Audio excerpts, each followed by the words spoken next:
හරි. අපි අද කතා කරන්න යන්නේ සාමාන්‍යයෙන් තරඟ විභාග වලට එන IQ පේපරේ ප්‍රතිශත සම්බන්ධයෙන් අහන්න පුළුවන් විදිහේ එන්න පුළුවන් විදිහේ ගැටලු කීපයක්. එතකොට සාමාන්‍යයෙන් ප්‍රතිශත සම්බන්ධයෙන් එන ගැටලු ගොඩක් දුරට අහනවා. සුළු පොලිය. ඊට පස්සේ වැල් පොලිය. බතු වට්ටම්. ඊට පස්සේ අනිත් එක තමයි මේ ලාභ හා අලාභ.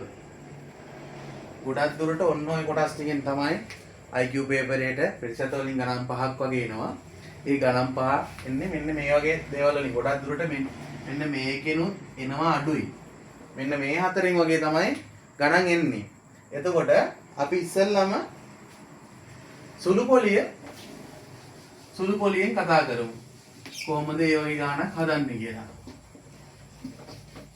එතකොට දැන් අපිට මේ කිව්වොත් රුපියල් 50000ක මුදලක් 112ක සුළු පොලියක් යටතේ යම් කිසි පුද්ගලයන් ණයට ගත්තොත් වසරක් අවසානයේදී ඔහු ගෙවිය යුතු පොලි මුදල කීයද කියලා ඇහුවොත් එතකොට රුපියල් 50000ක මුදලක් මෙයා ගන්නෙ රුපියල් 50000ක මුදලක් කීයද පොලිය 112ක පොලි ප්‍රතිශතයක් යටතේ තමයි මෙයා ගන්නෙ. එතකොට ගෙවන්න කාලය අවුරුදු 1යි. අවුරුදු 1කට තමයි ගන්නෙ. එතකොට මේ දීලා තියෙන පොලි ප්‍රතිශතය තියෙන්නේ වාර්ෂික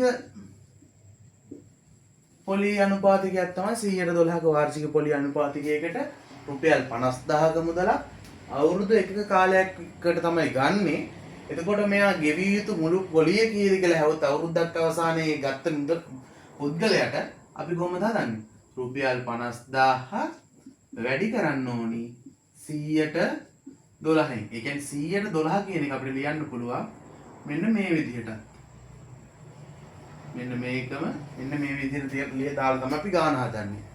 එතකොට මේ බිංදු දෙකට මේ බිංදු දෙක කැපෙනවා. 12 කීයද? 60යි. එතකොට මෙතන බිංදු දෙකක් කැපුණා. මෙතන තව බිංදු දෙකක් තියෙනවා. එතකොට මෙයා රුපියල් 50000ක් 112ක වාර්ෂික පොලි අනුපාතිකයකට අවුරුද්දකින් ගෙවන්න ගත්තා නම් අවුරුද්දක් අවසානයේ මෙයා රුපියල් 6000ක් ගෙවන්න ඕනි පොලිය විදියට. එතකොට මෙයා දැන් අවුරුදු 3කින් ඒ කියන්නේ අවුරුද්ද මෙයා පොලිය ගෙව ඉඳලා අවුරුදු 3කට පස්සේ සම්පූර්ණ මුදල ගෙවලා නිදහස් වෙනවලු. එහෙම වුණොත් අවුරුද්දකට කීයද පොලිය? 6000ක් මෙයා ගෙවන්න ඕනේ. අවුරුදු 3කට නම් 6000 වැඩි කරන්න ඕනි 3ෙන්. එතකොට කීයයිද? 18000යි. එතකොට මෙයා අවුරුදු 3කට පස්සේ 18000ක් දෙන්න ඕනේ මුළු පොලිය විදිහට. එතකොට ණයෙන් නිදහස් වෙන්න නම් අරයගෙන් රුපියල් 50000ක් කරන් මෙයාට 18000ක් දීලා නිදහස් වෙන්න බෑනේ. එහෙනම් මෙයා ගෙවන්න ඕනේ මුළු ගාණ කීයද?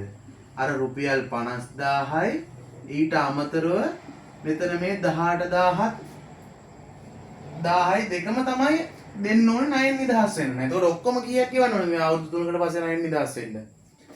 රුපියල් 68000ක් ගෙවන්න ඕනි. එතකොට රුපියල් 50000ක මුදලක් 112ක වාර්ෂික පොලි අනුපාතිකයට හොඳට බලන්න ගාණක් දැක්කම මෙතන තියෙන්නේ වාර්ෂික පොලි අනුපාතිකයක්ද මාසිකද කියලා. ගොඩක් දුරට වාර්ෂික හෝ මාසික තමයි දෙන්නේ. වැඩි හරියම තියෙන්නේ වාර්ෂික ඒවා. එතකොට අවුරුදු 1කට නම් 6000යි. අවුරුදු 3කට හොයන්න 6000 වැඩි කරන 3ෙන්. එතකොට අපිට එනවා 18000යි කියලා. එතකොට ණයෙන් නිදහස් වෙන්න නම් පොලිය විතරක් ගෙවලා බෑ, ගත්ත මුදලක් දෙන්න ඕනි.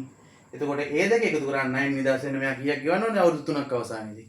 රුපියල් 68000ක් ගෙවලා තමයි මෙයා ණයෙන් නිදහස් වෙන්නේ. හරි, අපි මේ ප්‍රශ්නෙම අපි පොඩ්ඩක් බලමු. රුපියල් 50000ක මුදලක්. මේකම අහන්න පුළුවන් තවත් ක්‍රමයක් තමයි මම මේ දැන් කියන්න යන්නේ. එතකොට 50000ක මුදලක්ම. එතකොට 50000ක මුදලක් 112ක පොලියටම අරගෙන වසර 3කට පස්සේ අවුරුදු 3කට පස්සේ 18000ක් ගෙව්වලු. 9 නිදහස් වෙන්න 18000ක් ගෙව්වලු. එතකොට මේ අපි පොලිය දෙන්නේ නැහැ මේකේ. පොලිය නැතුව. يعني රුපියල් 50000ක මුදල අවුරුදු 3කට පස්සේ 18000ක් ගෙවවලු පොලිය වශයෙන්. එතකොට අපෙන් අහනවා පොලි ප්‍රතිශතය කීයද කියලා. දැන් මේ වගේ ගාණක් අපිට හම්බුනොත් එහෙම අපි ඉස්සෙල්ලාම කරන්න ඕනි මෙන්න මෙතන අවුරුදු කීයක්ද මේ තියෙන්නේ? අවුරුදු 3කට පස්සේ මේ තියෙන්නේ. අවුරුදු 3කට පස්සේ තමයි 18000ක් ගෙවන්නේ. එහෙනම් ඉස්සෙල්ලාම අවුරුදු 3කට යන්න කලින් අවුරුද්දකට කීයද කියලා අපි හොයාගන්න එපයි. එතකොට මොකද කරන්නේ? 18000 කියන එක එක අවුරුද්දකට හොයන්න බෙදනවා 3. එතකොට 18ට 3 ඒවා 6යි. අවුරුද්දකට එතකොට මෙයාට එනවා පොලිය කීයක් මෙයා ගෙවනවද? 6000ක් ගෙවනවා. 6000 ගානේ අවුරුදු 3. අපි දැන් කලින් ගානේ මේක හැදුවා. මම කියන්නේ මේක එන්න පුළුවන් තවත් විදිහක්. එතකොට අපෙන් අහන පොලි ප්‍රතිශතය තමයි අපිට මේකේ හොයන්න කියන්නේ. 50000ක මුදලක් අවුරුදු 3කට පස්සේ 18000ක් ගෙවනවා නම් මුළු පොලි වශයෙන්. එතකොට අවුරුද්දකට පොලි අපි හොයාගත්තා 6000යි. එහෙනම් අපි බලමු දැන් පොලි ප්‍රතිශතය. දැන් කීයද? මෙයා කීයක්ද ණයට ගත්තේ? 50000ක මුදලක් තමයි ණයට ගත්තේ. ඒකට පොලිය විදියට මෙයා කීයක් ගෙවන්න ඕනේ? රුපියල් 50000ට ගෙවන්න ඕනේ 6000ක්. 50000කට 6000ක් ගෙවන්න ඕනේ.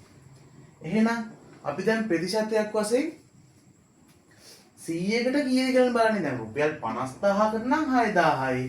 එතකොට දැන් ප්‍රතිශත කියලා අපි මේ හදන්නේ දැන් 50000ට 6000යි. මම උදාහරණයක් වශයෙන් ගන්නෙ 50000ට 6000යි. ලක්ෂයකට නම් 20000යි. එතකොට 30000කට 5000යි. ඔහොම කට්ටිය කියන එක පොදු අගයකට අපි ගන්නවා 100කට කීයද කියන එක.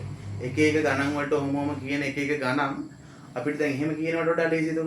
ඒක 100කට ගත්තම මේ 50000ට 6000යි. අපි ගානේ පොඩ්ඩක් එළියට යන්න. 50 මෙතන 60000ට 8000යි. ඔතන එක්කෙනෙක් කොහොම කියනවා. තව එක්කෙනෙක් කියනවා මගේ 80000කට 12000යි. ඔහොම තව එක ගානක් අපි දුමු 96000ට 15000යි. මෙන්න මේ වගේ ගණන් ටිකක් දැන් අපිට කියලා කියනවා. අපි මේ කසුන් මේ තරිඳු මේ අමල් දැන් මෙතනින් වැඩිම වියදමක් දරලා තියෙන්නේ නැත්නම් වැඩිම පොලියක් අපි දුමු 60000ක් කරන් 8000ක් එයා ගෙවනවා 96000ක් කරන් 15000ක් මෙයා ගෙවනවා 80000ක් කරන් 12000ක් මෙයා ගෙවනවා. මෙතනින් අපිට කියනවා ගත්ත ගාන අනුව වැඩිම පොලියක් දෙන එක්කෙනා කවුද කියලා හොයන්න. දැන් මේ වගේ එකක් ආවම අපිට ටිකක් අමාරුයි නේ මේක හොයන්න. කියන්නේ මෙයා අරන් තියෙන්නේ 60000ක්. මෙයා අරන් තියෙන්නේ 80000ක්. මෙයා අරන් තියෙන්නේ 96000ක්. ගෙවලා තියෙනවා එක එක ගණන් වලින් යාලා ගෙවලා දෙනවා. අපි ඒක කරන්න තමයි ඔක්කොටම පොදු වගයක් වශයෙන් අපි ගන්නවා කීයද? 100 කියන එක. ඒ කියන්නේ මෙයත් 100ක් ගත්තොත් කීයක්ද ප්‍රතිශතය මේ ගෙවලා තියෙන ප්‍රතිශතයක් වශයෙන්. මෙයාගෙත් මේ මුළු ගානම අපි 100කට හරව ගන්නවා. මෙයාගෙත් මේ ගානම අපි 100කට හරව ගන්නවා. ඒ වැඩේ තමයි අපි මෙතනත් මේ කරන්නේ. ඒ කියන්නේ 60000 50000කට නම් 6000යි. එහෙනම් 100කට වගේ 100කට නම් අර පොදු වගේට නම් මෙයා කීයද බලන්න තමයි අපි යන්නේ. එහෙනම් අපි අනිවාර්යයෙන්ම 100කට බලන්න මොනවද කරන්නේ? මේක වැඩි කරන්න ඕනි 100යි. ප්‍රතිශතය හොයන්න ඕනේ තියෙන හින්දා ප්‍රතිශත ලකුණු දා ගන්නවා පිටිපස්සේ. එතකොට මේ බිඳුවට මේ බිඳුව කැපෙනවා මේ බිඳුවට මේ බිඳුව කැපෙනවා. 60 බෙදන්න ඕනේ 5න්. 65ට බෙදුවම කීයද? 12යි. එතකොට මෙතන ප්‍රතිශත ලකුණු තියෙනවා. ඒක දානවා. එතකොට අපිට ප්‍රතිශතේ මෙන්න මේ විදිහට හොයන්න පුළුවන්.